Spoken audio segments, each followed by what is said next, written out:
Good evening, everyone. So, my report would be on 1 Peter chapter 1 verses 22 up until chapter 2 verse 12.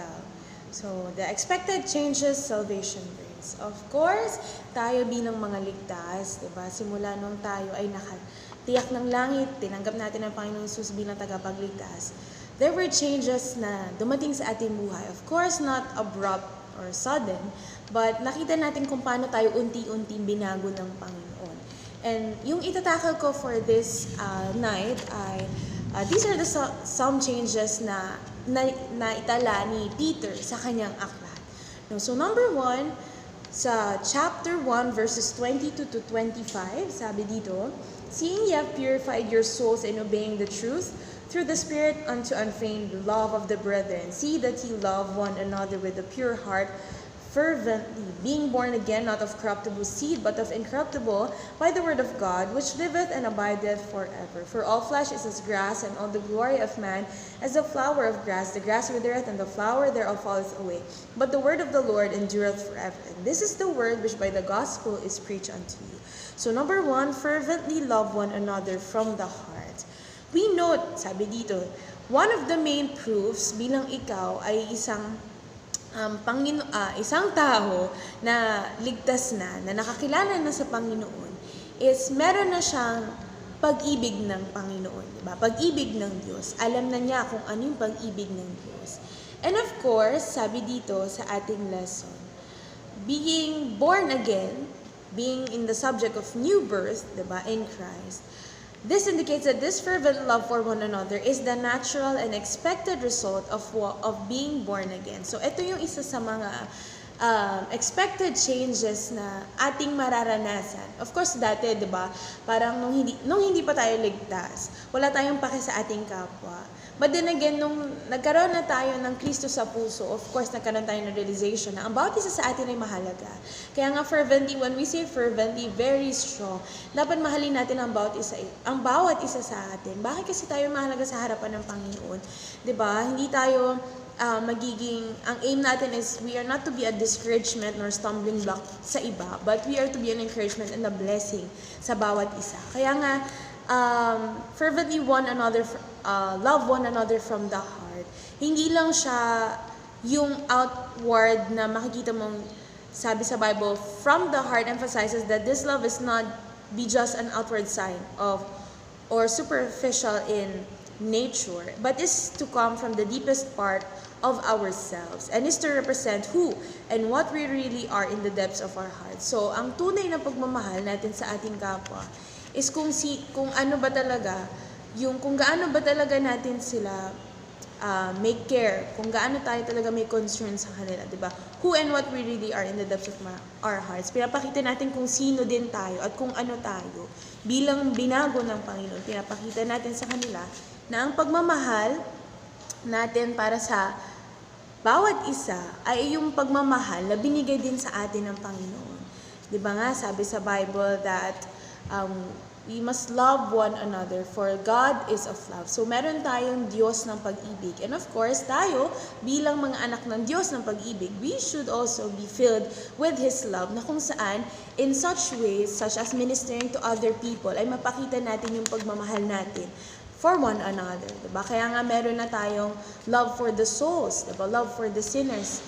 Bakit? Kasi meron na tayong nakamtan or meron na din tayong naranasan na pagmamahal galing sa Panginoon.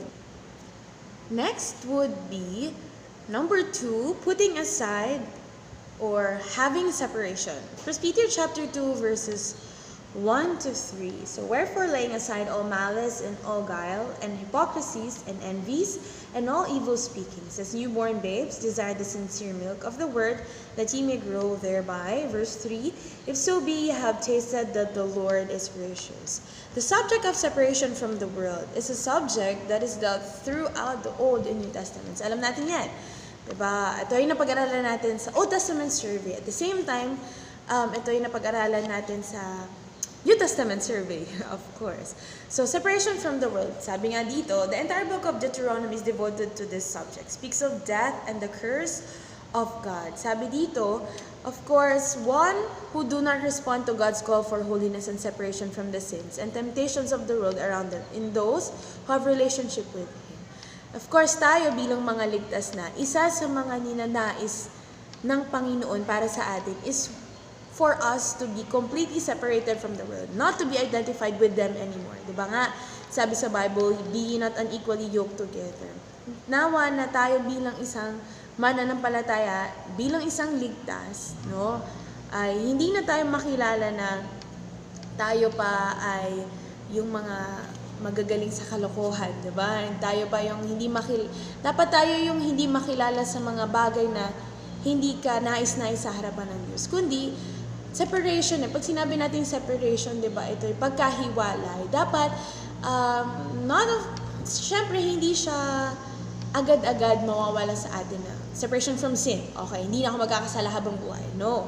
Of course, magkakasala ka pa rin kasi it's natural that you are a sinner. But, the thing is, dahil alam mo na yung tama at alam mo na yung mali, separation from sin, unti-unti mong aalisin yung mga kasalanan na meron ka, diba? Pet sins or anything, lahat ng kasalanan na meron ka, unti-unti mo itong tatanggalin. Bakit? Kasi alam natin na hindi ito yung nakakaluwalhati sa Panginoon.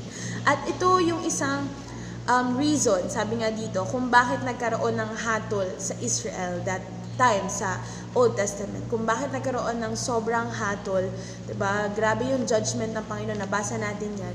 Grabe yung judgment ng Panginoon sa Israelites dahil sa kanilang sin, of not being separated from the world. Sabi nga, the defeat and captivity of the people of both of the kingdoms was due to this lack of separation from sin and idolatry and lack of devotion to the Lord Himself. Alam natin yan, diba?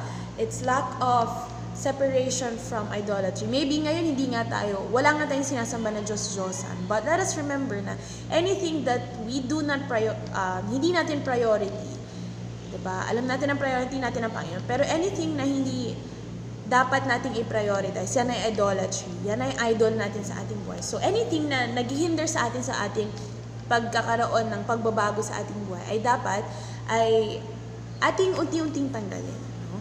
So also, sabi dito, the Lord throughout His earthly ministry taught strongly that those who were oriented toward the world of sin in their personal lives could not be His followers. Okay, so sabi dito sa Luke chapter 9. So, basahin ko lang po saglit.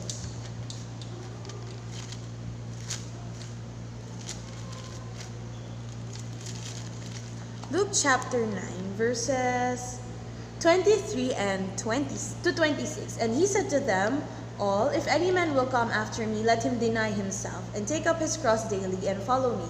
For whosoever will save his life shall lose it, but whosoever will lose his life for my sake, the same shall save it.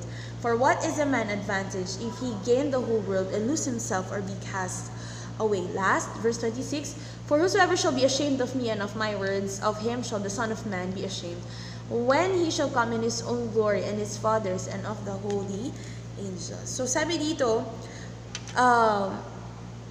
if we are bilang isang ligtas, diba, we are not oriented toward the world, diba? Ayun. Dun sa mga tao pala, tinuro to ng Panginoon strongly sa mga tao na oriented toward the world of sin in their personal lives. Na sinabi ng Panginoon na, kung hindi mo kayang i-deny yung sarili mo, diba, wag ka na lang sumunod. Kung hindi mo kaya yung iwan yung family mo, is wag ka na lang sumunod. Bakit? Kasi pinapakita mo na you're prioritizing more sa sarili mo kaysa yung gawain ng Panginoon. Kaya nga, sabi dito na if you are to choose to separate, of course, nandun yung pagpapala ng Panginoon. No separation, no change. Diba? Alam natin yan. Kung tayo bilang ligtas, hindi natin kayang mag-separate sa kasalanan na meron tayo, hindi magkakaroon ng pagbabago. Which is hindi maganda. Kasi there would be a question na, are you truly saved? Are you truly saved? Kasi bakit hindi mo kayang iwanan yung kasalanan na yan? Kung alam mo na yung kasalanan na yan, yan yung hindi magpapalago sa'yo bilang isang Kristiyano. Diba? And then next, Kaya nga, di ba, sa ating buhay bilang isang ligtas, holiness is very important. O yung pamumuhay ng may kabanalan. Dahil hindi naman madali ang pamumuhay na may kabanalan, kaya nga meron tayong salita ng Diyos na palaging gumagabay. Sabi nga dito sa 1 Peter chapter 2, verse 2, di ba? As newborn babes desire the sincere milk of the word, that ye may grow thereby. So as long as you have that desire na ikaw ay mag-grow, you have that desire na mag-separate, unti-unti naman tatanggalin sa atin yan ng Panginoon, di ba? Hindi naman yan, kung hindi mo talaga siya pinapanalangin, no? Hindi mo pinapanalangin na mawala yung kasalanan na meron ko, or sabihin natin na hindi mo pinapanalangin na mawala talaga totally yung mga pet sins natin, is hindi magkakaroon ng pagbabago sa atin bilang anak ng Diyos.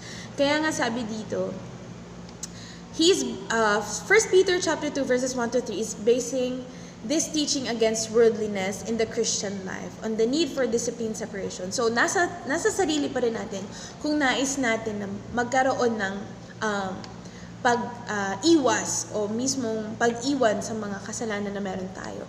In answer to the worldliness, dapat magkaroon tayo, di ba, yung mga kasalanan na yun should be replaced by our sincere love for His Word.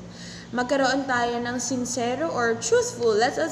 Let's be sincere sa pagbabasa ng salita ng Diyos, sa pag-aaral ng salita ng Diyos.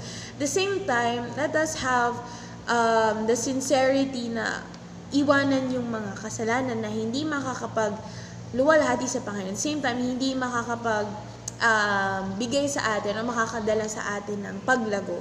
Diba? So, let us have a sincere spiritual seeking after the Lord and spiritual walk that is pleasing and acceptable to Him. Let us desire to grow. Alright, and then lastly, so kanina, yung una natin is fervent love for each other. Yun yung first change. And then second change would be separation. Lastly is the spiritual standing as a basis for such action. So this would be on chapter 2, verses 4 to 11. Basahin ko po. To whom coming as unto a living stone, disallowed indeed of men, but chosen of God and precious. Ye also as lively stones are built up a spiritual house and holy priesthood, to offer up spiritual sacrifices acceptable to God by Jesus Christ. Wherefore also it is contained in the scripture, Behold, I lay in Zion a chief cornerstone, elect precious, and he that believeth on him shall not be confounded. And then, unto you therefore which believe, he is precious, but unto them which is disobedient, the stone which the builders disallowed, the same is made the head of the corner, and a stone of stumbling and a rock of offense, even to them which stumble at the word, being disobedient, whereunto also they were appointed. But ye are a chosen generation, a royal priesthood, an holy nation, a peculiar people, that ye should shew forth the praises of Him who hath called you out of darkness into His marvelous light. Sabi nga dito na tayo bilang mga ligtas na isang change na dapat makita sa atin is yung ating pamumuhay. Diba? Yung spiritual standing natin, kamusta ba tayo sa harapan ng Panginoon? Tayo ba ay isang obedient or disobedient na anak? Sabi nga dito, diba? Unto you therefore, which believe He is precious, but unto them which be disobedient, the stone which the builders disallowed, the same is made the head of the corner. So kung tayo bilang isang ligtas, pero namumuhay tayo sa kasalanan, tayo hindi marunong sumunod. Sabi dito sa ating binasa, and a stone of stumbling and a rock of offense. Ang nakikita natin, imbis na makuhanan natin ang Panginoon as a source of inspiration na tayo ay lumago, pero nakikita natin ang Panginoon as a stumbling block. Well, check your salvation, my dear friend. Wow. Okay, so bakit kaya, no? Bakit kaya naging ganun? Kasi sabi, to those who do not believe, He is a hard forbidding and judging stone or rock of stumbling. The reason why He's become to them is that they are disobedient to Him and to the truth about Him. Hindi nila tinatanggap yung katotohanan, di ba? Hindi sila nagtitake refuge sa pangako ng Panginoon. Dahil tayo biglang mga ligtas, we are standing on the solid rock, 'di ba? Sabi nga sa kanta, we standing on the solid rock, 'di ba? Meron na tayong solid rock na refuge natin, na kung saan yan yung himlaya natin or siya yung pinagkukunan natin ng kalakasan. Na kung saan doon tayo whenever we are nakakaramdam ng pagod, 'di ba? Sa kanya tayo lumalapit. And to those who completely trust Him, sa kanya tayo nagkakaroon ng comfort, of course. And also, sa verse dito, sa verse 9, very familiar verse, but ye are a chosen generation, a royal priesthood, and a holy nation, not pertaining lamang sa Israelites, not only to the Jews, but also, ito ay pinapatungkalan niya ang bawat isa sa atin, not only to the Jews, and not only to the Gentiles, but spiritually para sa lahat ng tumanggap sa Kanya. We are a chosen race. We are a chosen generation, di ba? Royal priesthood. Imagine that kung dito sa ating buhay, di ba, parang feeling natin, wala tayong kwenta. Talaga pa. Okay, so, di ba, royal priesthood. Ibig sabihin, kabilang tayo sa royalty. Tayo ay binihisan ng Panginoon, no? Sinama niya tayo sa kanyang chosen generation. And also, sabi dito, the purpose and emphasis of this passage as a whole is not simply to bring them back to the Old Testament designation of the Jews, description as a nation, but its purpose is to apply such terms spiritually to all. Yun nga. So, it's emphasizing how important the relationship is that all believers have with God in Christ. So, ang pinakamahalaga na dapat nating pag-igtingin bilang isang ligtas na, the changes that we have is our relationship with our Lord. 'Di ba? So, ang dapat natin mismong palakasin is yung ating spiritual standing sa harapan ng Panginoon. Of course, marami siyang ipapadala sa atin na pagsubok. But as long as tayo ay naka-anchor sa Kanya, diba? Naka-anchor tayo sa Kanya at sa Kanyang salita, and we take refuge on Him as our stone or as our solid rock, ay mismo ang Panginoon ang tutulong sa atin na tayo ay lumago. As long, again, as we desire na magkaroon ng pagbabago sa ating buhay. Since the main emphasis of chapters 1 and 2 has been spiritual in nature. Kasi kung babasahin natin, parang it only speaks to the Jews, but actually it speaks to everyone na nakakilala sa Panginoon. Kaya nga, expected changes salvation brings. I hope na ang bawat isa po sa atin ay magkaroon ng bawat isa ng pagbabago. 'Di ba? Meron man ang bawat isa unti-unting nababago sa kanilang buhay. But not only na magkaroon tayo, but let us also be an example to other believers sa ating buhay, 'di ba? In our love, in the separation, and in our spiritual standing before God. So that is the expected changes. That are the expected changes salvation brings. Thank you and good night po.